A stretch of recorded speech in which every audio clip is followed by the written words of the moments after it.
Hello বন্ধুরা, আজ একটা ছোট্ট ভিডিও নিয়ে তোমাদের সামনে চলে এসেছি। আমরা যাচ্ছি বর্ধমানেতেই বেনারসের মন্দিরের আরতির মতো বর্ধমানে একটা মন্দিরে আরতি দেখতে যাচ্ছি। তো আমরা মন্দিরের ভিতরে চলে এসেছি। দেখো, তোমাদেরকে দেখাবো যে বর্ধমানে এলেও বেনারসের মতো আরতি দেখতে পাবে। যারা বর্ধমানে থাকো তারা তো জানোই, যারা বর্ধমানের বাইরে তারা কোনো দিন যদি বর্ধমানে আসো তো এই মন্দিরে কঙ্কলেশ্বর কালীবাড়িতে বেনারসের মতো আরতি হয়। তোমরা দেখে যেও, খুব ভালো লাগবে।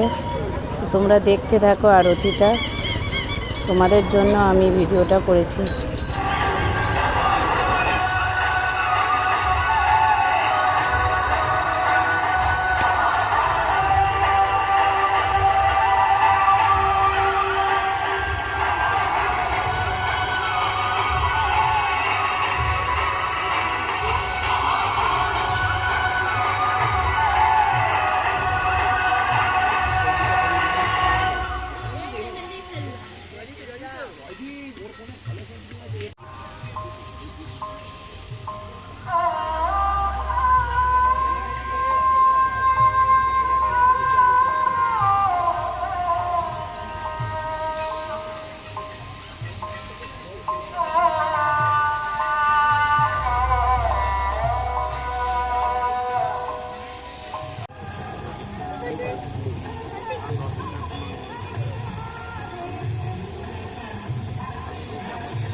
ওইদিকে টিভিটা বন্ধও করে দিলাম।